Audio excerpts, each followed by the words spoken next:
व्यक्ती स्वतःही सरकत राहतो आणि दुसऱ्यालाही पुढे सरकीत राहतो, त्याचं नाव प्रपंच आहे, त्याचं नाव संसार आहे. आणि आजपर्यंत कोणाला समाधान मिळालंय? अजिबात नाही. संसार कसा आहे माहिती का?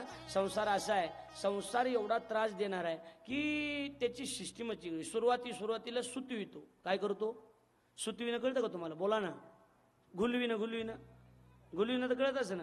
संसार सुरुवातीला घुलवितो, सुतवितो. एकदा चांगलं सुतलंय, चांगलं घुललंय म्हणून कळालं की हळूच गुतवितो. सुरुवातीला सुतवितो, नंतर बोला की राव मी माय शपथ खाली येऊन हानवान घेईन बघा. तुम्ही बोला जा मोकळ्या मान. तुम्ही थोडं तरी बोल, नुसत्या मान हलवितात. इकडे बघा, सुरुवातीला सुतवितो, नंतर हळूच गुतवितो. दराडे महाराज, नंतर हळूच गुतवितो. आणि एकदा चांगलं गुतले म्हणून कळालं की हळू आयुष्यभर कुतवितो. त्याचं नाव संसार. आयुष्यभर कुतवीत राहतो, आयुष्यभर. आणि पुन्हा सुटायाचा काही करीतो उपाय, तव तो देखे पायरो तसे. पुन्हा किती प्रयत्न करा सुटण्याचा, तुम्ही सुटूच शकत नाहीत महाराज. एकदा माणूस अडकलं की पुन्हा सुटतच नाही. मला 10 वर्षापूर्वी एक माणूस म्हणला होता, गुरुजी 10 वर्षापूर्वी मला एक माणूस म्हणला होता, काय म्हणला, महाराज आता ही शेवटची पोरगी आणि हिचं लग्न झालं की मी तुमच्या गाडीत बसायला मोकळा झालो. गाडीत बसायला माझ्या 6 गाड्या झाल्यात, माणसं काही आले नाही. माणसं आलीच नाही. गाड्या भरपूर झाल्या, माणसं तिथंच आहेत. प्रपंचानं माणसानं कधी सुधरूच दिलेलं नाही, कधीच सुधरू देत नाही प्रपंच महाराज. एकदा मनुष्य त्याच्यात अडकला की अडकला, पुन्हा लाख प्रयत्न करा सुटू शकत नाही. म्हणून राजा भर्तृहरीनं 3 ग्रंथ लिहिलेत, नीतिशतक, शृंगार शतक आणि वैराग्य शतक. त्या वैराग्य शतकाच्या सुरुवातीलाच राजाचा श्लोक आहे. इकडे बघा माझ्याकडं, वयमेव जीर्णा न तृष्णा न जीर्णा. राजा म्हणतोय माणसं वयानं जीर्ण होतात, पण माणसं वासनेनं तृष्णेनं जीर्ण होत नाहीत. जीर्ण होत नाहीत माणसं, वासनेनं जीर्ण होत नाहीत, तृष्णेनं जीर्ण होत नाहीत, नाही जीर्ण होत. आणि जर वासना थांबली असती, तृष्णा थांबली असत्या, मोठ्या व्यासांचं मन मुलामध्ये रमलंच नसतं ना. तुमचं आमचं तर आता आपल्या लोकांना इथं टाळ्या वाजवा म्हणून सांगा, टाळ्या वाजवा, भजन करा. इकडे बघा, इठ्ठल इठ्ठल म्हणलं बोट फुटल इथं नाही. आणि घरी बघा, बायकोन म्हणा स्वयंपाक करूच तो लेकराला घ्या की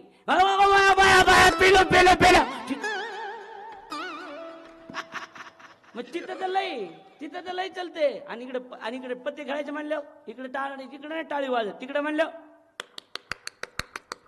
अशीच वाजत तेव्हा. आणि ती सिस्टीम असती पुन्हा. आणि शेवटची सिस्टीम, चल उठ, ती सिस्टीमच निराळी ती. लक्षात आलं का पूर्ण माझं? इकडे लक्ष. एकदा प्रेमान गोपाल कृष्ण भगवान की जय. आलं लक्षात तुमच्या? ही कधीच माणसं बदलू शकत नाही, कारण संसारानं आजपर्यंत कुणाला सुट्टी दिलेली नाही, कुणाला सुट्टी देत नाही. त्याचं नाव प्रपंच आहे. कुणालाच नाही, मला नाही, तुम्हाला नाही, कोणा अडकलेलीच आहेत माणसं. मग कधी कधी प्रश्न असा पडतो, नेमकं काय करावं बाबा? माणसाला, शहाण्या माणसाला प्रश्न पडतो, परमार्थ करावा का संसार करावा? त्या पूर्वीची कथा, आणि ती आम्हाला तुम्ही सांगताय, आमचा टाइमपास करताय. तुम्ही कथा सांगून आमचा टाइमपास करताय. त्यावेळेला महाराजांचं उत्तर असं आहे की हा टाइमपास नाही, तर श्रीमद भागवत हे आपल्या उद्धाराचं साधन, हे लक्षात ठेवा. उद्धाराचं, याच साधनानं आपला उद्धार होणार आहे. याच साधनानं. कुणी कुणाला सांगितली महाराज ही कथा?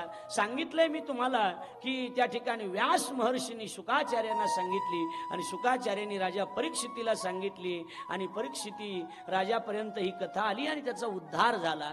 त्यावेळेला महाराज हे व्यास कोण होते, शुकाचार्य कोण होते, व्यास कोण होते? तर व्यासांचा विचार मांडत असताना, व्यास ही सूत आणि शौनकादिकांचा पहिला संवाद आहे नैमिषारण्याच्या ठिकाणी, ऐकताय का नाही? आणि प्रथम स्कंदाला प्रारंभ होतोय. व्यास कोण होते? तर व्यासांचा विचार करत असताना व्यास एक अधिकारी होते, आणि ते पाराशराचे पुत्र होते. कुणाचे? पाराशर आणि सत्यवती मातेचे हे पुत्र. मग पाराशराची तपोभूमी म्हणून पारनेर प्रसिद्धच आहे. पारनेरला नावच पाराशरामुळे पडलेलं, हे लक्षात ठेवा. अहिल्यानगर जिल्ह्यातलं पारनेर माहित असेल ना तुम्हाला? तुम्हाला. पाराशरांची भूमी, तिथं तपश्चर्या केली पाराशरांनी आणि पाराशरांना गंगेतून पलीकडे जायचं होतं आणि गंगेतून पलीकडे जात असताना कुणीच दिसत नव्हतं. काय करावं? जहाज होती, जहाजाजवळ माणूस नव्हता, नावाडी नव्हता. विचारलं इथं नावाडी कुणी? म्हटले नावाडी नाही, पण एका मुलीचा आवाज आला. सुंदर स्त्री होती. तिने सांगितलं मी नावाडीची मुलगी आहे. तुझं नाव? माझं नाव सत्यवती आहे. सत्यवती? हा, माझं नाव सत्यवती आहे. मला पलीकडे सोडशील का? मुलगी तरुण, 20 वर्षाची तरुण मुलगी होती. मुलीने विचार केला काय हरकत आहे, आपल्याला जर एखादा 80-85 वर्षाचा म्हातारा बाबा जर पलीकडे सोडा म्हणत असेल तर आपण त्याची मदत करणं गरजेचं आहे. म्हटले ठीक आहे. पण मध्यभागी नाव गेल्याच्या नंतर पाराशरांना होरा कळत होता. होरा, पाराशरीय होरा प्रसिद्धच आहे. होरा म्हणजे भविष्यातलं एक पुस्तक आहे, लक्षात ठेवा. पाराशरांना होरा कळत होता. त्यांनी विचार केला की भगवान परमात्मा अवतार धारण करणार आहेत, व्यास रूपानं परमात्मा अवताराला येणार आहेत. त्यावेळेला मला काहीतरी करायचंय, वेळ झालेली आहे. आणि त्यावेळेला पाराशरांनी त्या मुलीला विचारलं काय ग मुली? तिने सांगितलं काय? तू माझ्या बाळाची आई होशील का? सत्यवतीनं सांगितलं महाराज काय बोलतोय, तुम्हाला काही वाटतं का नाही? तुमचं वय कुठे आहे, माझं वय कुठे आहे? विचार करा. तुम्ही माझ्या बापाच्या वयाचे, मी तुमच्या मुलीच्या वयाचे, आणि तुम्ही हे शब्द वापरणं बरं वाटत नाही, बरं दिसत नाही. त्यावेळेला काय, त्या माझं तारुण्य जाईल, माझं सौंदर्य जाईल. पाराशरांनी सांगितलं की मी तुझं तारुण्य पुन्हा परत करतो. आणि म्हणून लक्षात ठेवा, पाराशरापासून सत्यवती माता गर्भवती राहिल्या आणि गर्भवती झाल्याच्या नंतर सत्यवती मातेच्या पोटी जो मुलगा जन्माला आला त्याचं नाव व्यास आहे आणि हा भगवान परमात्म्याचा एक अवतार आहे. बोले व्यास भगवान की जय. व्यास महर्षींच्या त्या ठिकाणी जन्म झाला आणि व्यासांना त्यावेळेला इकडे लक्ष द्या, पाराशराने विचारलं तुला माझ्या बरोबर यायचंय का तुला आई बरोबर जायचंय? त्यावेळेला व्यासाने विचार केला आई बरोबर जावा तर ही कोळ्याची पोरगी आहे, हिच्या बरोबर गेलं तर मासे धरीत बसावं लागेल. काय करीत बसावं लागेल?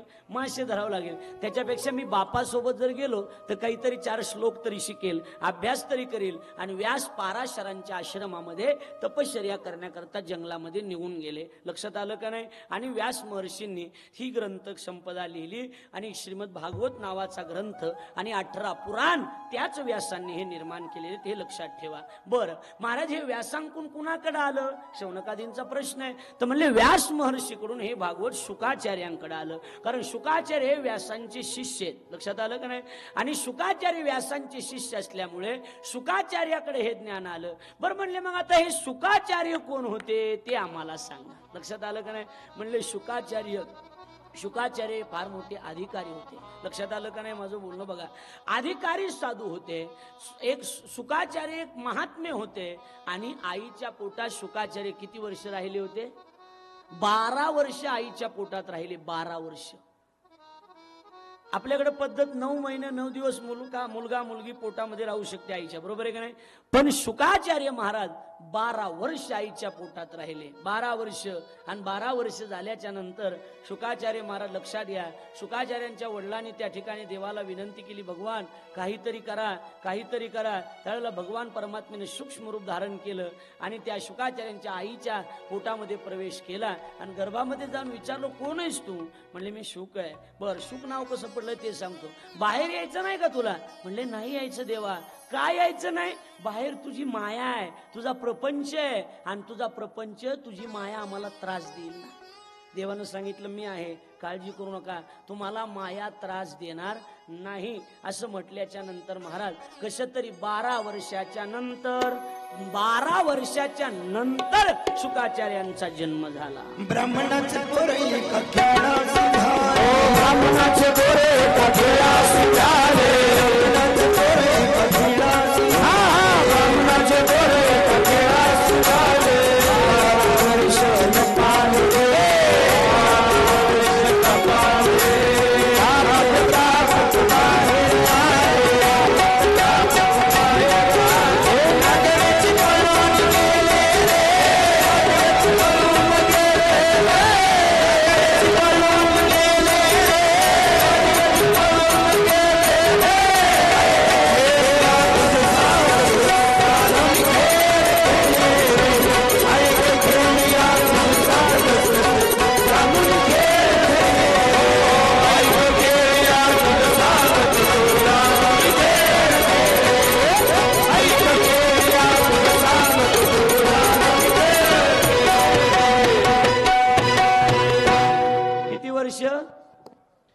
ब्राह्मणाचे पोरे का खेळाशी भ्याले, ते 12 वर्ष लपाले रे. असे नाही कापत कापत बाहेर आले, ते नागवेची पळून गेले रे. 12 वर्षाच्या नंतर आईच्या पोटातून बाहेर आले. कोण? शुकाचार्य यांनी हे भागवत व्यासांनी भागवत ज्यांना सांगितलं ते शुकाचार्य यांनीच हे भागवत राजा परीक्षितीला सांगितलं. गुरुजी 12 वर्ष आणि 12 वर्षाच्या नंतर बाहेर आले. देवानं सांगितलं होतं मी आहे, काळजी करू नका. देवावर बी विश्वास नव्हता शुकांचा. विश्वास नाही, जन्माला आले असेच पळायला लागले. ऐकताय का तुम्ही? लक्ष देऊन. जन्माला आले असेच पळायला लागले. आपल्या जन्माला आले आलेच लेकरं रडतात, बरोबर आहे का नाही? हा, रडतात. पहिले वेगळे रडायचे, की हा की हा की हा. आता रडण्यामध्ये बदल झालाय. आता आल्या आल्याच शहा शहा. आता थोडा रडण्यात बदल झालाय, बरोबर आहे का नाही? हा, काळ बदललाय, जमाना बदललाय. ऐका, लक्ष द्या. आणि मग आल्या आल्या जन्माला आल्या आल्या पळायला लागले. इकडे बघा ना, शुकाचार्य पुढे पळतायत, व्यास मागं पळतायत. बाप शेवटी व्यास जरी असले तरी पुत्रप्रेम ही वेगळीच गोष्ट असते. मुलगा आहे ना शेवटी.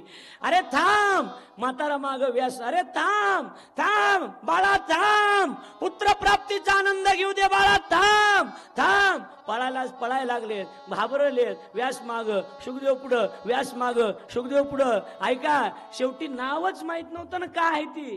हे जन्माला आल्या आल्याच निघाले, नावच ठेवलं नव्हतं ना. मग नाव नाही त्याला आपण काय म्हणतो? असं म्हणतो का नाही? ओ दिनेश महाराज, असं आमचं चाललंय, तुम्ही चलू द्या. लक्षात आलं का नाही? असं सुख सुख सुख म्हणतो का नाही आपण?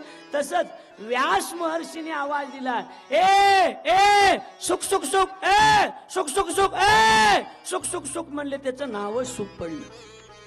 लक्षात आलं? त्याचं नावच सुख झालं आणि पुढे ते शुकाचार्य झाले. आलं का लक्षात? सांगा. ऐका, इकडे लक्ष द्या. शुकाचार्य त्या ठिकाणी, शुकाचार्य जन्माला आले, निघून गेले. शाम्यप्राश नावाचा आश्रम आहे, त्या आश्रमामध्ये त्या ठिकाणी राहतायत. इकडे बघा, शुकाचार्य जंगलात राहतायत, व्यास त्या ठिकाणी शाम्यप्राश आश्रमामध्ये राहतायत. आता माझ्याकडे लक्ष द्या. शुकाचार्य जंगलात राहायला लागले. कुणाचं वारच लागू द्यायचं नाही, प्रपंचाला जवळच येऊ द्यायचं नाही. कळते का माझं बोलणं?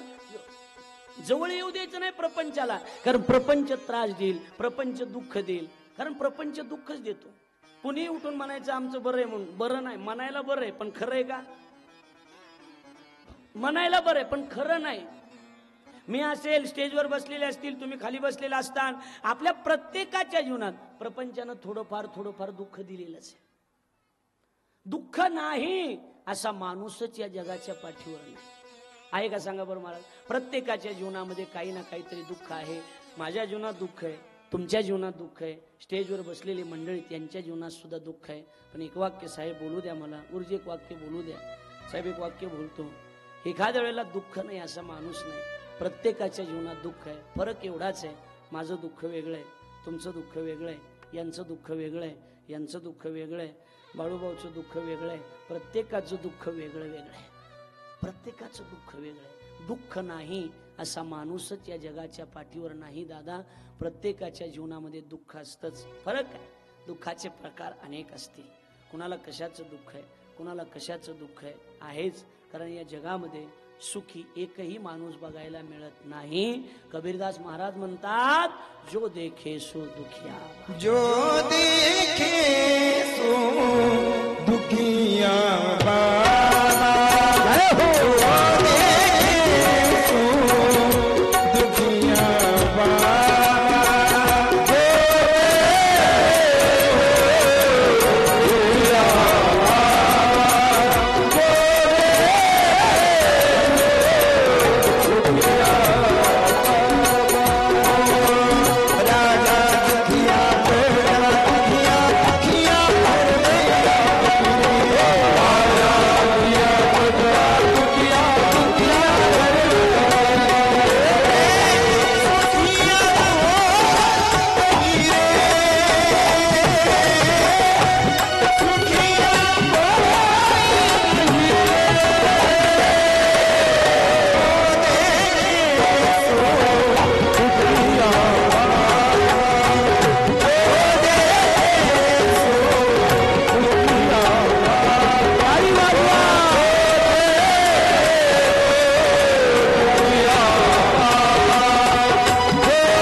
दुखिया बाबा जो देखे सो दुखिया बाबा. कोण सुखी सांगा? सगळे दुःखी आहेत. दुःखाचं कारण वेगळं असेल पण दुःख नाही असं मनुष्य नाही. आलं लक्षात तुमच्या माझं बोलणं? ऐका आता. आणि मग जंगलामध्ये राहायचे, प्रपंच नको, प्रपंचापासून लांब राहायचे आपल्याला. ऐका. आणि एके दिवशीचा प्रसंग असा झाला, व्यास महर्षींच्या आश्रमातले काही शिष्यगण, काही साधूगण त्या ठिकाणी जंगलामध्ये काही सर्पण आणण्याकरता आले असं म्हणतायत. सर्पण आणण्याकरता. आणि जंगलात आल्याच्या नंतर, इकडे बघा माझ्याकडे, जंगलात आल्याच्या नंतर भागवताचे श्लोक त्या ठिकाणी घोकत होते, संस्कृतचे श्लोक म्हणत होते. आता कसं असतं, सवय असते, बरोबर आहे का नाही? आता हे वाजवणार आहेत, हे रस्त्याने जरी चालले तरी अशा करीत चालते, बरोबर आहे का नाही? कसे चालते, नुसते असे करीत चालणार, उगच बोट. बरं, गायक मंडळी एकटे माणसात तरी ते नीट बोलत येत, एकटे असले होते त्याच्यात नादात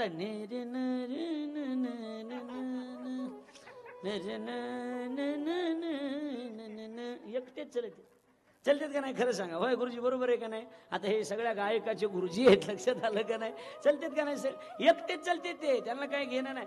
सवय असते ती, सवय. आमच्या गावात एक जणाला सकाळी जुना काळ होता, टांग्यातून पलीकडे जायचं होतं दुसऱ्या गावाला, आणि टांग्यातून आमच्या धारूरला जायचं होतं. मग टांग्यातून जायचं असताना त्याला 8 वाजता धारूरून गाडी होती, 1 तास टांग्याला लागत होता. बरोबर 7 वाजता तिथून निघायचं होतं. टांग्यावाला आलाच नाही. त्याच्या घरी गेले टांग्यावाला, अरे उठ लवकर, उठ, जायचंय. गडबडीनं उठला, घोडं घेतलं, टांग्याला झोपलं, आणि टांग्या निघाला. ऐका, लक्ष द्या, सवय सांगायला. टांग्या निघाला, 1 किलोमीटर टांग्या गेला. 1 किलोमीटर की लगेच ते टांग्यात घोडं थांबलं. थांबल्याबरोबर तो घोडे मालक खाली उतरला, आणि खाली उतरल्या तर टांग्याच्या पुढे थोडासा नाचला, मस्त डान्स केला की पुन्हा घोडं चालायला लागलं. 15 मिनिटानं पुन्हा तसंच थांबलं की पुन्हा डान्स केला, नाचला, पुन्हा घोडं थांबलं. लक्षात आलं का नाही? ती टांग्यातला माणूस म्हणला, तुला लाज वाटते का? 1 तासामध्ये मला पोचायचंय, 1 तासात पोचायचंय मला, आणि तू डान्स करतो का म्हणे? गपाव म्हणे, तुम्ही काळजी करू नका, गडबड करू नका म्हणे. सकाळी झोपीतून लवकर उठवलं मला, त्यामुळे ते टांग्याचं घोडं घरीच राहिलं. हे वरातीचं आलंय. हे वरातीचं घोडं म्हणे, याला नाचल्याशिवाय हालतच नाही म्हणे. काय करा सांगा? आलं का लक्षात तुमच्या? माझा मुद्दा लक्षात आला का? नाचल्याशिवाय हालत नाही म्हणे. सवय सांगतो मी, सवय. त्यावेळेला ते भागवताचे संस्कृतचे श्लोक व्यासांचे काही शिष्यगण त्या ठिकाणी घोकत होते, आणि व्यासांचे जे संस्कृतचे श्लोक घोकत असताना शुकाचार्यांच्या कानावर हे श्लोक पडले. त्यावेळेला शुकाचार्यांनी विचार केला, अरे बापरे, एवढे चांगले श्लोक, एवढे शुद्ध संस्कृत, छोटे पोरं उच्चार करतात, कोण आहेत म्हणे? आपण त्यांच्या जवळ जाऊ. ए पोरा, इकडे. म्हटले का? कोण आहेत तुम्ही? म्हणले, आम्ही व्यासांचे शिष्य. हे श्लोक कुठं शिकलात तुम्ही? म्हणले, हे श्लोक व्यास महाराजाकडे शिकलोत आम्ही. अरे बापरे, असे किती श्लोक आहेत रे तुमच्या व्यासांकडं? म्हणले, आमच्या व्यास महाराजाकडे कारखाना आहे, कारखाना. कशाचा? श्लोकाचा कारखाना आहे. म्हणजे कारखाना, एवढे श्लोक आहेत. त्यावेळेला शुकाचार्य म्हणले, असे का? कारखाना आहे का? म्हणले, हा. मग त्या कारखान्याचा मालक तर मीच आहे. नाही कळलं तुम्हाला? कारखान्याचा मालक मी आहे. म्हणले, मीच मालक आहे कारखान्याचा. माझे वडील आहेत ते. मला घेऊन जाता का तुमच्या गुरुकडं? म्हणले, हो चला. आणि मग निघाले. माझ्याकडे लक्ष द्या. आणि मग व्यास महर्षींच्या आश्रमात शुकाचार्य महाराज आले. शुकाचार्य महाराज आल्याच्या नंतर अतिशय आनंद वाटला. कुणाला? व्यास महर्षींना. आपला मुलगा आला, आनंद वाटला. शेवटी मुलगा, प्रपंच म्हटलं की आनंदच वाटतो ना, बरोबर आहे का नाही? प्रपंच म्हटलं की आपल्याला आनंदच दिसतो, पण खरा म्हणजे तो आनंद नसतो, तो तर दुःख असतं. पण आपण त्याच्यामध्ये गुरफटून गेलेलो, आपण त्याच्यामध्ये अडकलेलो. एक वाक्य सांगू का? प्रपंचामध्ये राहू नका असं मत नाही, प्रपंचातच राहिलं पाहिजे, पण प्रपंचात आसून नसल्यासारखं राहिलं पाहिजे. प्रपंची असावे, आसोनी नसावे. प्रपंचातच राहायचं गुरुजी, पण प्रपंचात आसून नसल्यासारखं राहायचं. ऐकताय तुम्ही? लक्ष देऊन. आसून नसल्यासारखं, नारळासारखं राहायचं. ओलं नारळ आणि वाळलं नारळ यातला फरक तर कळत असेल ना? वाळलं नारळ असतं ना, फोडल्याबरोबर ती कवटी एकडं होते आणि खोबळा वेकड होतो. पण जी ओलं जे नारळ असतं ना, त्याला किती फोडा, ते काही कवटीला सोडत, बोला ना, नाही. तो नारळ म्हणजे जीव आहे आणि कवटी म्हणजे प्रपंच आहे. आलं का लक्षात? किती आदळा किती मारा ते कवटीला सोडत नाही. काही काहीला मारतूल घालावा लागतो, बस चमचा घालावा लागतो, तरी ते सोडत नाही. मेवण्यानं मारला, सासूनं तरी ते सोडत नाही. कळते बोलणं माझं? किती प्रपंच संसार शब्दाचा अर्थ करत असताना संसार शब्दाचा अर्थच काय होतो? संमित प्रकारेन संसरती सृसारयती इति नाम संसार. आमच्या गुरुजींनी शिकवलंय काय? संसार म्हणजे संपूर्ण श्रीमद भागवत व्यास महर्षींनी शुकाचार्यांना सांगितलं आणि हेच भागवत शुकाचार्यांनी राजा परीक्षितीला सांगितलं. ऐकायला लागलात का? लक्ष देऊन. कुणाला सांगितलं? राजा परीक्षितीला. त्यावेळेला एकदा म्हणलं, कुणाला सांगितलं? एक जण मध्ये काय म्हणला? परिस्थिती. कोणता? परिस्थिती सांगत दिले वजनात गावाकडे आता गेले नाही इथून. अशी ती बसणार सिस्टीम. काय भागवत होतं म्हणता नारळी सत्यात. त्याला जोडच नाही. पोरगा एवढूसाच होता. काय सांगत परिस्थितीत असलं वर्णन केलं. कशाच? परिस्थिती. वजनात सांगत येत पुन्हा वजनात. हा आमच्या गावाकडे एक मोठा गायक नेलता मी, लय मोठा गायक. भजन झालं, 2 लाख रुपये दिले त्याला. 2 लाख. कोठर बनला आपला नारळी सप्ताह होता ना, कोठर बनला आमच्या गावा शेजारी आपला नारळी सप्ताह. 2 लाख जुने गायक आणले होते गुरुजी आपले, आठवतं का? हा. आणि आमच्या गावातला भजन तिथं बघायला नेला. म्हणलं चल गायन बघायला. आणि तिथून आले मला म्हणला हा त्याला दादरा जमला नाही. दादरा जमला नाही म्हणला त्याला. आता का आणून घ्यावा? आणि ज्याला कळत नाही त्याला बोलायचं जास्त नाद आहे. लय नाद मारत. 80 वर्षाचं म्हातारं काल आलतं माझ्या. 80 वर्षाचं. मला देव देव करावं वाटाय, मला माळ घाला. मला आता चावानाच गेलं. दुसरं आलं, मला बी माळ घाला. मला तुला चावा नाही का? मला चावत आहे पण पोर आणीतच नाही. मी वटाण्या फुटाण्याबद्दल बोलतोय साहेब, हे लक्षात ठेवा. काय करणार सांग? आणि असले आमच्याकडं मला इना घ्यायचंय. कशाला घ्यायचं तुला इना? मला इना द्या. म्हणलं घ्या. मला माईक द्या. म्हणलं 2 घ्या. काय करायचं? आणि हरिपाठ नाम मंत्र जप कुठं जाईल पाप. म्हणलं तू या घरी, आमच्या घरी नको. लक्षात आलं? आता इकडे लक्ष द्या. चला माझ्याकडे लक्ष द्या. इकडे बघा, इकडे तिकडे बघा जाऊ नको. इकडे बघा माझ्याकडे. नीट बसा. बेडे सावधान. आपलं हे बघा इकडे लक्ष द्या. बघा इकडे लक्ष द्या. चला इकडे लक्ष द्या. हा. आणि मग शौनकादी ऋषींनी प्रश्न विचारला की महाराज हे ज्ञान व्यासाने शुकाचार्यांना सांगितलं आणि शुकाचार्यांनी राजा परीक्षितीला सांगितलं. मग आम्हाला एक सांगा, हा परीक्षिती नेमका कोण होता ते आम्हाला सांगा. त्या परीक्षितीचं वर्णन आम्हाला सांगा. परीक्षिती कोण? बोललो रे बाबा. हेच होतं का भूत बनविलं कालचं? तेच होतं वाटतं. बोलू नको. इकडे बघा, लक्ष द्या. माझ्याकडे लक्ष द्या. त्याच्यापेक्षा बरा मी दिस आहे. माझ्याकडे बघा. इकडे लक्ष द्या. बघा इकडे लक्ष द्या. म्हणजे परीक्षितीचं वर्णन सांगा. म्हणजे परीक्षिती हा पांडवांच्या कुळाचा शेवटचा राजा आहे. लक्षात येते? पांडव कुळ जे होतं, पांडव म्हणजे फक्त हे 5 पांडवच नाही. त्या पांडवाच्या कुळामध्ये पंडूचं जे कुळ त्याला काय म्हणायचं? पांडव. बरोबर आहे का नाही? बघा इकडे लक्ष द्या. आणि मग ती पांडवाच्या कुळातला शेवटचा राजा म्हणजे राजा परीक्षित आहे. पांडवांचं कुळ आहे. कौरवांचं पांडवांचं युद्ध आहे आणि कौरव पांडवांचं युद्ध त्या ठिकाणी आहे. कौरव पांडवांचं युद्ध झालं. दुर्योधन मरणावस्थेमध्ये पडलेला आहे. मरणार आहे दुर्योधन. तेवढ्यामध्ये अश्वत्थामा त्या ठिकाणी आला आणि अश्वत्थाम्यानं सांगितलं, मला जर तू त्या ठिकाणी सेनापती बनवला असतस तर आज मी पांडवांना विजय होऊ दिलं नसतं, तुला मरू दिलं नसतं. आणि मरायच्या टायमाला दुर्योधनानं सांगितलं, चाल आजपासून तुला सेनापती पद देतो मी. आणि मरायच्या वेळेला दुर्योधनानं अश्वत्थाम्याला सेनापती बनवलं. कौरव पांडवांचं युद्ध घरातल्या घरात आहे, भावकीतल्या भावकीत आहे. लक्षात आलं माझं बोलणं? मरायच्या वेळेला त्याला अश्वत्थाम्याला त्या ठिकाणी ते सेनापती पद प्राप्त करून दिलं. आणि त्यानं काय केलं महाराज? सेनापती पद मिळाल्याच्या नंतर अश्वत्थाम्यानं शबासकी मिळवून घ्यायची होती. पांडव आता मारून टाकतो म्हणला. पांडव मार, इकडे बघा की भाऊ, पांडव मारायला काय लागतं म्हणला? पांडव मारून टाकतो मी.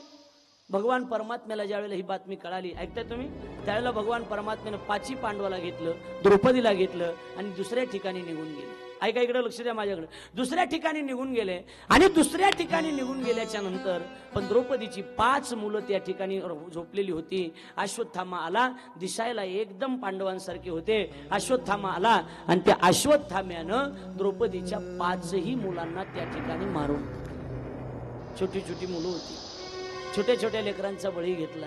ऐका, लक्ष देऊन ऐका, छोट्या छोट्या लेकरांचा बळी घेतला. 5ही लेकरांना मारलं गेलं आणि मारलं गेल्याच्या नंतर महाराज पांडवाची मुलं संपवली. द्रौपदी त्या ठिकाणी आली आणि द्रौपदी आली, सगळे 5ही पांडव आले. द्रौपदी रडायला लागली. शेवटी द्रौपदी रडायली, शेवटी मा आहे ती द्रौपदी आहे, ती मा आहे, रडायला लागली. कारण मुलगा आपल्या डोळ्यात देखत गेल्याच्या नंतर किती त्रास होतो हे ज्या माईचा मुलगा गेलेला असतो तिला कळत असतं. ज्याला हात नाही त्याला हाताची किंमत विचारा, ज्याला पाय नाही त्याला पायाची किंमत विचारा. जीवनामध्ये ज्यांना मायबाप नाही त्यांना मायबापाची किंमत विचारा. मायबाप गेल्याच्या नंतर मायबाप कळत असतात, जिवंतपणी मायबाप कळत नसतात. तुम्ही कधी आळंदीला गेला तर आळंदीच्या माऊलीला विचारा, मायबाप गेल्याच्या नंतर किती दुःख असते.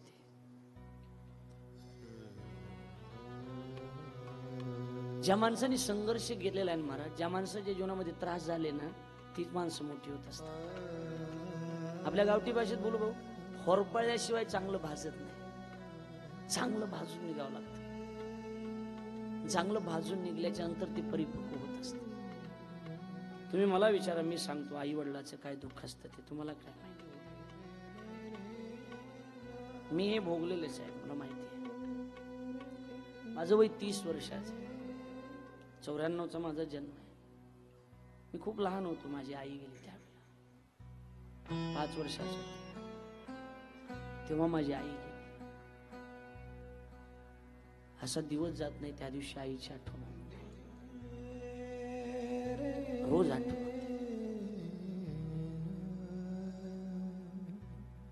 हजारो लोक त्या ठिकाणी ही कथा लाईव्ह पाहतात. युट्यूबला, इंस्टाग्रामला, फेसबुकला, टीव्हीवर नेहमी कीर्तन कथा असतात माझ्या. खरं म्हणजे माझी जर आई असती आणि मी जर नारळी सप्ताहामध्ये कथा करतोय तिला माहीत झालं असतं, 7 दिवस इथंच राहुटीमध्ये राहिली असते. माझ्या माईची खूप इच्छा होती मी कीर्तनकार झालो पाहिजे, कथाकार झालो पाहिजे. मी कथाकार झालो हे बघायला माहीत नाही. 5 वर्षाचा होतो त्यावेळेला. खरं सांगू, गरिबी खूप होती. माय होती तोपर्यंत पायात घालायला चप्पल पण नव्हती. चप्पल नव्हती साहेब, पायात घालायला चप्पल नव्हती. 50 रुपयाला चप्पल यायची, पण तेव्हा चप्पल मिळत नव्हती. कथेला घरातून निघालो, आई वडिलाचा फोटो लावलेला आहे. चलत चलत माईच्या फोटोकडे लक्ष जातं.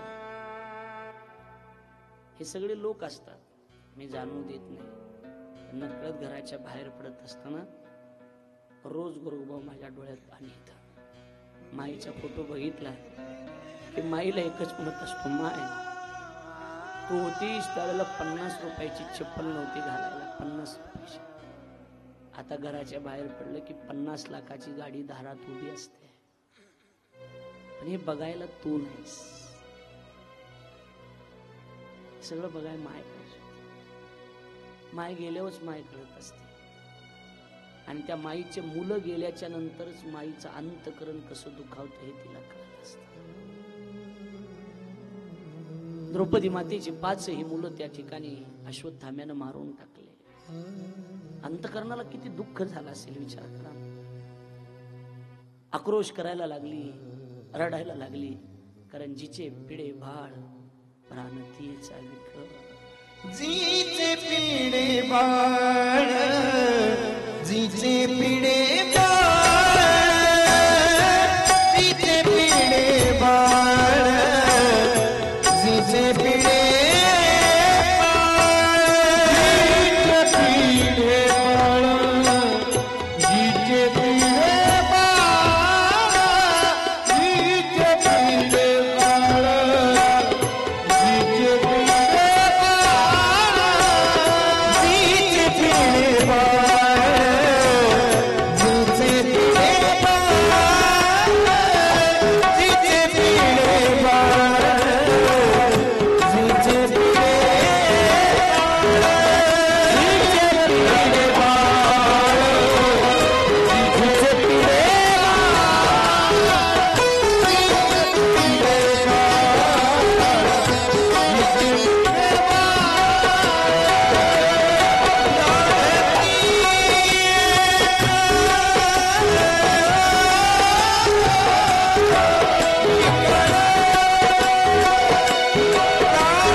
जीचे पिढे बाळ, जीचे पिढे बाळ,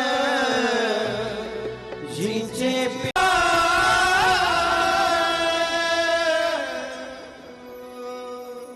जिचे पिढे बाळ प्राणतीचा विकळ. ज्या आईचं लेकरू जात ना त्या आईला काय दुःख असते हे तिला विचार. घार इंडे आकाशी आणि चित्त तिचे बाळापाशी. आकाशातून जरी घार फिरत असली ना त्या घारीचं सगळं चित्त कुठं असतं तर लेकराजवळ असतं. तसं माय किती जरी कामात असली तरी माईचं नेहमी लक्ष कुठं असतं तर माईचं लक्ष हे मुलावर असतं, लेकरावर असतं. बरोबर बोलतो ना मी सगळं हे सगळं. आई अंतकरणच काही वेगळं असतं आईचं.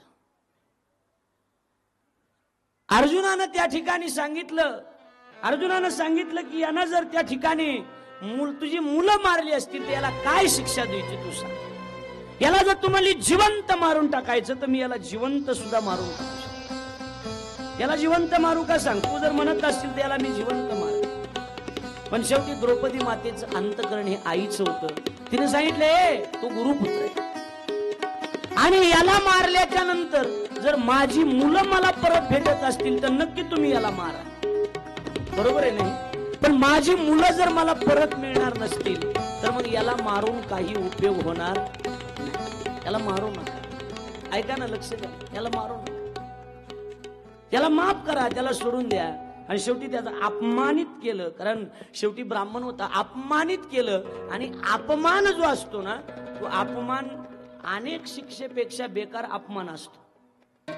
म्हणून अपमान कधी होऊ द्यायचा नाही महाराज, कधीच नाही. अपमान हे फार मोठं प्रायश्चित्त आहे. त्याचा अपमान केला आणि अपमान केल्याच्या नंतर त्याला त्या ठिकाणी हाकलून दिलं. ऐका, लक्ष द्या. त्या ठिकाणी द्रौपदीनं त्याला माफ केलं आणि द्रौपदीने माफ केल्याच्या नंतर भगवान परमात्म्यानं सांगितलं की मला निजधामाला जायचंय, मला त्या ठिकाणी जायचंय. देवाला जायचंय म्हटल्याच्या नंतर कुणाला काय पाहिजे असेल तर मागून घ्या. कारण देवाचं पांडवावर एवढं प्रेम होतं महाराज. जेवढं देवाचं पांडवावर प्रेम होतं तेवढं जगात कुणावरच नव्हतं. भागवतात त्याचा फार सुंदर उल्लेख आला की एवढं प्रेम होतं, एवढं प्रेम होतं पांडवावर देवाचं. काहीही पांडवांनी केलं तरी शेवटी देव पांडवाच्याच घरी राहिला. द्वारकेचा राणा पांडवा घरी, कायम पांडवांच्या घरी. किती प्रेम असावं. अर्जुनाची घोडी धुतली अनंते आणि संकटे बहुत निवार. घोडी धुण्याचं काम केलं. अर्जुनाचे रथी होय हा सारथी आणि भक्षी पोहे प्रीती सुधाम्याचे. घोडे धुतले, रथावर सारथ्य केलं. देखा नवला तया प्रभूचे, अद्भुत प्रेम भक्ताचे, सारथ्य पण पार्थाचे करीत असो. ज्ञानोबराय म्हणतात की देवानं सारथ्य केलं म्हणजे साक्षात देव. अहो अर्जुनाच्या रथावर सारथी झाला. लक्ष्मण महाराज झाला का नाही झाला सांगा. सारथी झाला. देवानं एवढं सहन केलं. तुम्हाला माहितीये ज्यावेळेला कौरव पांडवांचं युद्ध ठरलं त्याच्या अगोदर भगवान परमात्मा सांत्वन करण्याकरता गेले होते, समजून सांगण्याकरता, शिफारस करण्याकरता. कुणाला कुणाला? दुर्योधनाला. दुर्योधना त्यांचे धृतराष्ट्र, दुर्योधना त्यांची प्रॉपर्टी त्यांना देऊन टाका, आपल्याकडे ठेवू नका. पांडवाचं पांडवाला देऊन टाका. पण नालायक होता दुर्योधन. त्यानं सांगितलं सुईच्या टोकावर जेवढी जागा बसती तेवढी बी मी पांडवाला देणार नाही. युद्ध करायचं असेल तर युद्ध करा म्हणावं. देवाने सांगितलं विचार करून. म्हणले विचार केलाय, युद्ध करायचं असेल तर युद्ध करा, हे हरकत नाही, पण मी जागा देणार नाही. पांडवा देवानं अर्जुनाला विचार. अर्जुना म्हटलं ठीक आहे, मग काय करायचं. इकडे बघा, सैन्य एका बाजूला टाकलं, सैन्य एका पारड्यात टाकलं आणि एकटा कृष्ण परमात्मा एका पारड्यात आहे. ऐकताय तुम्ही लक्ष देऊन. सैन्य एका पारड्यात आणि कृष्ण परमात्मा एका पारड्यात आहे. दोघ जण दोन पारड्यात टाकले आणि बोला म्हणलं काय कुणाला घ्यायचंय बोला. दुर्योधनाने सांगितलं आम्हाला, हे बघा दुर्योधनाची बी मनातून इच्छा होती देव मला पाहिजे म्हणून, पण हे सगळा घोळ मामानं केलेला आहे. कोणी केलेला आहे? मामानं केलाय. कोणत्या? शकुनी. शकुनी हे मामा फार विचित्रच असतात मामा. हा, शकुनी मामा, कंस मामा, मारीच मामा. आमचे गुरुजी सांगतात शकुनी मामा, कंस मामा, मारीच मामा, पण मामात मामा दांडेकर मामा. लक्षात आलं का? मामात मामा दांडेकर मामा होऊन गेले. ही मामानं काम केलं सगळं. शकुनीचं लय वाटुळं केलं होतं देवानं. लक्षात येते का माझं? या शकुनीचं लय वाटोळ केलं होतं दुर्योधनानं, त्यामुळे शकुनीला बदला घ्यायचा होता. शकुनीला घ्यायचा होता बदला. शकुनी म्हणला ह्याच्याकडून जर देव आला तर याचा 100% विजय होणार. काही हरकत झालं तरी हरकत नाही, पण याच्याकडे देव येऊ द्यायचा नाही. लोक काही काही कशी आहेत माहिती का, आपलं बी वाटून दुसऱ्याचं बी वाटून. काही कळतच नाही लोकाला, काहीच कळत नाही. एक जण बैल आणले आमच्या इथं 2 लाखाला जुडी आणली, बैल जुडी 2 लाखाला बैल जुडी. मला म्हणला महाराज बैल बघाय चल. मी म्हणलं चल. बैल बघायला गेलो, बैल नंबर 1 ची दिसलं. मी म्हणलं ए बांधी तो कुठं? म्हणलं बांधाय जागा नाही. मी म्हणलं कोटा बांधी. म्हणलं त्या जागा ना इकत घे. म्हणलं जागा इकत घेतली, बाजारातून लाकडं आणले आणि कोटा बांधला. आम्हाला म्हणला चला कोटा कळत ना तुम्हाला? मला म्हणलं चला कोटा बघायला. मी कोटा बघायला गेलो. कोटा बघायला म्हणलं नंबर 1 कोटा झाला राव. बांध बैल. म्हणलं बैल कुठे येतं? म्हणलं कुठे आहेत बैल? इकले. म्हणलं बैल कशाला इकले? कोट्याला पैसे. कळायला लागलंय का नाही? अशा वृत्तीची माणसं या जगात काय काय लय वाईट वृत्ती काय लोकांची, लय वाईट महाराज. हा चला आपलं बी वाटून दुसऱ्याचं बी वाटून. कळायला लागलंय का नाही तुम्हाला? दुर्योधन त्याच्यातला होता. इकडे बघा, शकुनीनं विचार केला याच्याकडून देव आला की ह्याचा विजय झाला. काही करायचं याच्याकडून देव येऊ द्यायचा नाही, देव याच्याकडून येऊ द्यायचा नाही, एवढंच करायचं, बाकी काय नाही. आता बघा, म्हणला मला युद्ध करायचे, सैन्य द्या. कोण म्हणला? पटकन बोलत जा. दुर्योधन. अर्जुनाला विचारलं, अर्जुना तुझं कसं करायचं?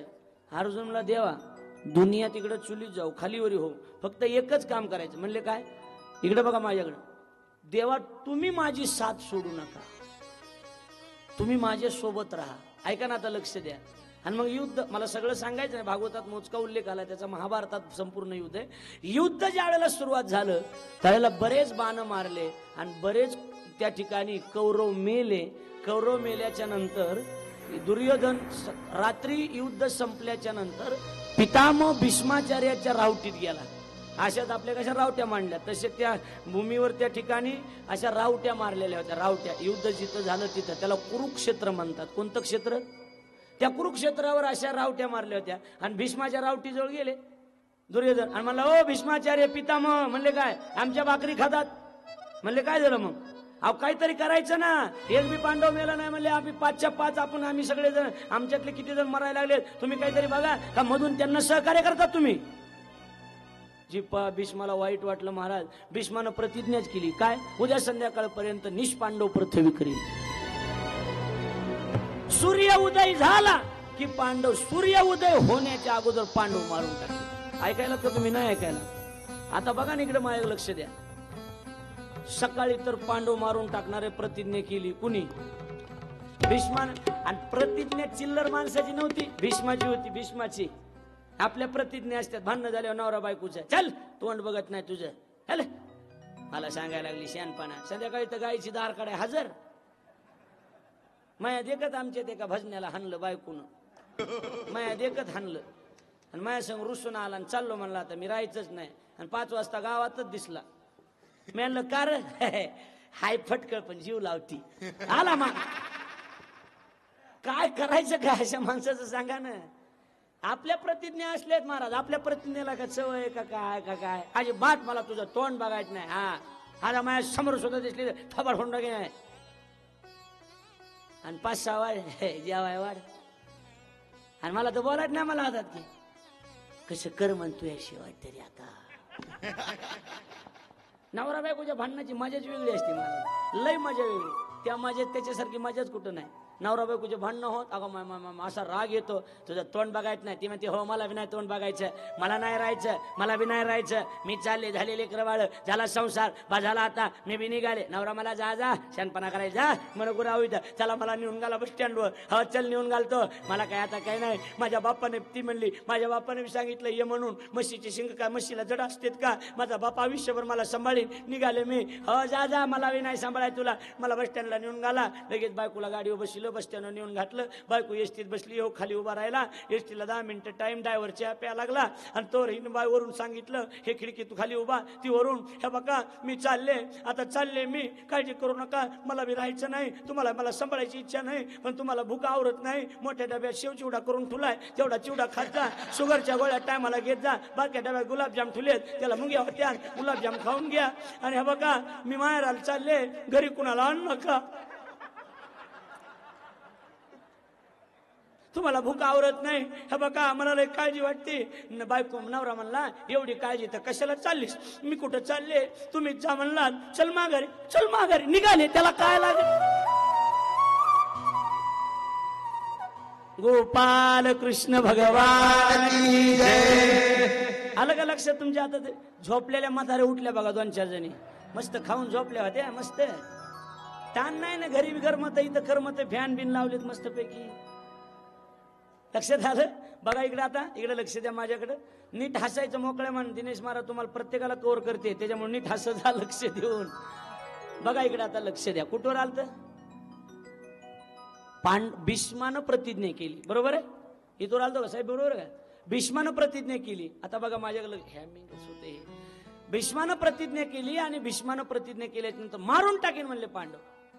रात्री 2 वाजता अर्जुन जिथं झोपला होता ना तिथं देव, अर्जुना उठ, अर्जुना उठ, अर्जुना उठ. म्हणले काय झालं? उठ उठ उठ. काय झालं? भीष्मानं प्रतिज्ञा केली. काय? पांडव मारून टाकेन. पांडव मारून टाके, मग करू दे, त्याला धांदायचं, मला झोपू द्या. अरे तसं नाही, भीष्माची प्रतिज्ञा मला पूर्ण करावं लागेल, माझं भक्त त्यो बी. पडू द्यावा म्हणले, मला कंटाळा आला. त्याचं काय हो म्हणले, तुम्हाला झोप लागत नाही, आम्हाला झोप. अरे भीष्माची प्रतिज्ञा चिल्लरची नाही, भीष्माची. इकडे बघा ना महाराज, गुरुजींनी काय का ना, अर्जुन झोपेतून उठला, असा उठून बसला आणि सांगितलं देवा, आणि डबल सांग काय प्रतिज्ञा केली. निताय का अंगाव काटा येईल. लक्ष्मण महाराज अंगाव काटा येईल.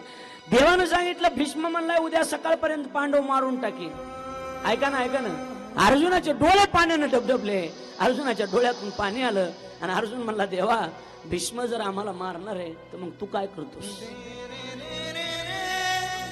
तुम्हाला नसेल कळलं मला काय म्हणायचं ते.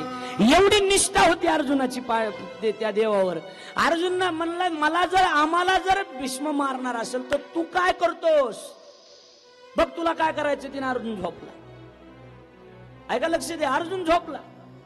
देवानं मान फिरविली आणि देवाचे डोळे पाण्याने डबडबले. देव म्हणले अर्जुना झोप, आता झोप. फक्त एवढं ऐकण्यासाठी तुझ्याकडे आलो, माझ्यावर किती प्रेम करतोस. रात्री 2 वाजता साहेब, 2 वाजता द्रौपदीच्या महालात कोण?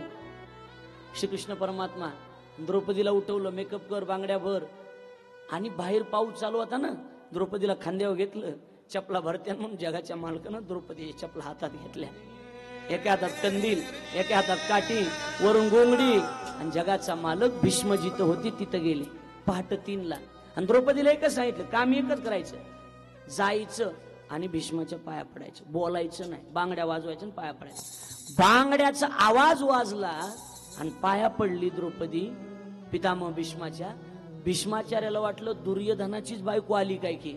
भीष्माचार्याने डोळे झाकून आशीर्वाद दिला, अखंड सौभाग्यवती भव. आणि मग दारात उभा राहिला. देवानं सांगितलं काम झालं. ह्याला राजकारण म्हणायचं असते. असलं असते राजकारण का आताच्या सारखं असते? राजकारण असलं असते. आता जे सांगितलं ते, याचं नाव राजकारण आहे. आणि बांगड्या अखंड सौभाग्यवती भव म्हणले. द्रौपदी हसली गुरुजी. द्रौपदी हसल्याबरोबर पितामह म्हणले काय झालं हसायला? डोळे उघडले तर द्रौपदी. अरे बापरे म्हणले, द्रौपदी तू? म्हणले हो. तू कशी आलीस? द्रौपदीनं सांगितलं, मी तर कशी आले हे तुम्हाला नंतर सांगते, अगोदर मला तुम्ही हे सांगा, कालची प्रतिज्ञा खरी आहे का आजचा आशीर्वाद खरा? ऐकताय का नाही तुम्ही? कालची प्रतिज्ञा खरी का आजचा आशीर्वाद खरा? म्हातारच होतं, वजनदार होतं ना. म्हाताऱ्यानं सांगितलं हे तुला नंतर सांगतो, इथं तुला आधी आणलंय कुणी त्यो दाखव मला पहिला. जमलं का? त्याला इथं आणलंय कुणी त्यो दाखव मला, हा मग सांगतो तुला काय खरंय ते. त्यावेळेला द्रौपदीने सांगितलं माझा नौकर आलाय. म्हणे कुठे? तो तिथं गेटवर उभा आहे. नौकर म्हणलं की भीष्माच्या मनात खरखरलं, ही काळ्याचीच करणी असली पाहिजे म्हणली सगळी. दाखव नौकर. बघाय गेले, माझ्या जगाच्या मालकाच्या हातात कंदील आणि घोंगडी मागे सारली. देवानं भीष्माला बघितलं. देव भीष्माकडे बघून हसले. भीष्मानं देवाकडे बघितलं. देवाचे डोळे भरून आले भीष्माचे. आणि भीष्मानं मान फिरवली, देवाला हात जोडले, सांगितलं द्रौपदी हे तर तुझा नौकर असेल ना तर लाख प्रतिज्ञा भीष्मानं केल्या तरी काही उपयोग होणार नाही. आजचा आशीर्वाद खरा होता. ज्याचा देव पाठीराख आहे ना त्याला माझ्यासारखे लाख भीष्म जरी आले तरी काय करू शकत नाहीत. ज्यांच्या पाठीशी संत भगवान बाबाचा आशीर्वाद आहे त्याचं या जगात कोणीच काय करू शकत नाही. संत भगवान बाबा की सर्वांच्या पाठीशी बाबांचे आशीर्वाद आहेत. बाबांची शक्ती जिथं उभी आहे, संत भगवान बाबाची अनुभूती ज्याला आली त्याला विचारा. हे ही शक्ती वेगळी, हा चमत्कार आहे. कुठून लोक येतात माहित नाही, कुठं जातात माहित नाही, कुठं जेवतात, कसे जेवतात, कुठं झोपतात काहीच माहित नाही, पण सगळं घडतंय. याला म्हणायचं संत भगवान बाबाची कृपा. तुम्हाला सांगू, तुम्ही आयडेंटिटी गळ्यात घालू नयेत ना, आयडेंटिटी गळ्यात घालू, तुम्ही फक्त निमित्त आलाय. करणारे भगवान बाबा आहे. कुणाच्या रूपात भगवान बाबा असतील माहित नाही.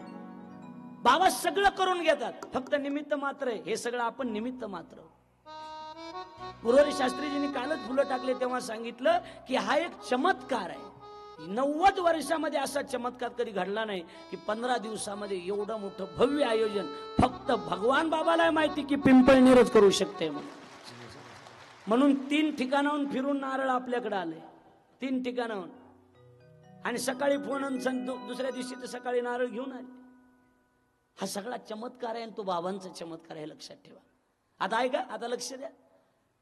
मला मुद्दा हा सांगायचा आहे, विषय हा सांगायचा आहे. देव ज्याच्या पाठीशी ना त्याचं जगात काहीच होऊ शकत नाही. भीष्माचे शब्द आहेत. द्रौपदी किती बी प्रतीने काही उपयोग होणार नाही.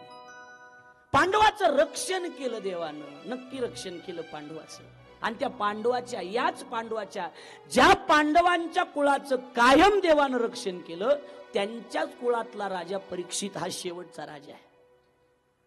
उत्तरेचा मुलगा आहे. आता ऐका, भगवान निजधामाला चालले. कुणाला काय पाहिजे, कुणाला काय पाहिजे, मागा, जे मागेल ते आम्ही द्यायला तयार आहोत. ज्याला जे पाहिजे ते द्यायला तयार आहेत. आणि शेवटी सगळे जणांनी कुणी काय मागितलं. देवाची आत्या कुंती जवळ आली. देवाची आत्या कुंती, अरे बोला ना, देवाची आत्या कुंती. हा म्हणजे मला डबल मलाच विचारताय का तुम्ही? मी तुम्हाला विचारतोय, देवाची आत्या कुंती. हा कुंती, हा हे जमलं बरोबर. हे चॅप्टरपणा झाला. पांडवाची आहे कुंती आली आणि कुंतीनं सांगितलं, भगवान द्यायचं असेल तर मला दुःख दे. काय दे? दुःख दे. आत्या काय मागतेस तू? दुःख? हा भगवान दुःख दे. का रे बाबा दुःख का? डोळे भरून आले, सांगितलं, भगवान सुखामध्ये तर तुझं भजन होत नाही रे. तू जर आम्हाला थोडस दुःख दिलंस तर दुःखामध्ये तुझं भजन होत. दुःख भोगायची वेळ आली तरी हरकत नाही, पण देवा तुझं नाव कायम आमच्या मुखात असलं पाहिजे. तू आमचा पाठी राखायस रे देवा. कोणती आत्या म्हणते, देवा भगवान रडतायत आणि भगवान म्हणतात, आत्या मी देव म्हणून तुझ्या पुढे उभा आहे, बादशाह म्हणून नाही. आत्या तू माग, मी द्यायला तयार. दुःख मागितले. द्रौपदीला विचारलं, द्रौपदी तुला? म्हणे, भगवान फक्त तुमचं भजन, तुमचं नामस्मरण मला घडा. सगळेजण द्रौपदी का बघत होते. द्रौपदी काय मागल, देवाची बहीण आहे, मला फक्त तुमचं भजन घडू द्या म्हणले. हसली देव आणि म्हणले, मला माहित होतं चुकणार नाही, कारण बहीण कुणाची आहे. बघा ना आता मजा बघा. खरं म्हणजे 5 तास कथा पाहिजे, त्यात खरी मजा आहे. बरोबर आहे, मजा बघा. माझ्या लक्ष द्या, लक्ष देऊन जाईल तुमच्या. आणि मग आता बघा, लक्ष द्या. उत्तरा धावत धावत देवाकडे आली. भगवान वाचवा, भगवान वाचवा, भगवान वाचवा. काय झालं? उत्तरेनं सांगितलं, माझ्या पोटामध्ये त्या ठिकाणी गर्भ वाढतोय आणि अश्वत्थाम्यानं अस्त्र सोडलंय, ते मला त्रास देत आहे. भगवान परमात्म्यानं उदरामध्ये प्रवेश केला आणि ते त्या ठिकाणी अस्त्राचा छेद करून टाकला. म्हणले, आता बरं वाटतंय? हा बरं वाटतंय. आणि त्या उत्तरेच्या पोटात जो गर्भ वाढत होता तोच मुलगा जन्माला आला आणि त्या मुलाचं नाव राजा परीक्षित आहे. पांडव त्या ठिकाणी स्वर्गारोहण पांडवांनी केलं. भगवान निघून गेले आणि राजा परीक्षित जन्माला आला. परीक्षित जन्माला आला आणि कलियुगाला सुरुवात झाली. आणि याच ठिकाणी श्रीमद भागवतातला प्रथम स्कंद पूर्ण झाला. गोपाल कृष्ण भगवान की जय. प्रथम प्रथम स्कंद त्या ठिकाणी पूर्ण झाला आणि प्रथम स्कंद पूर्ण झाल्याच्या नंतर लक्ष द्या, परीक्षितीचा जन्म झाला. परीक्षिती जन्म झाल्याच्या नंतर हळूहळू राजा झाला. राजा हळूहळू मोठा झाला आणि राजा मोठा झाल्याच्या नंतर राजा एके दिवशी राजाला त्या ठिकाणी शिकारीला जाण्याची इच्छा झाली. राजा त्या ठिकाणी शिकारीला जाण्याकरता निघाला. पण शिकारीला जात असताना त्या ठिकाणी बघितलं राजानं की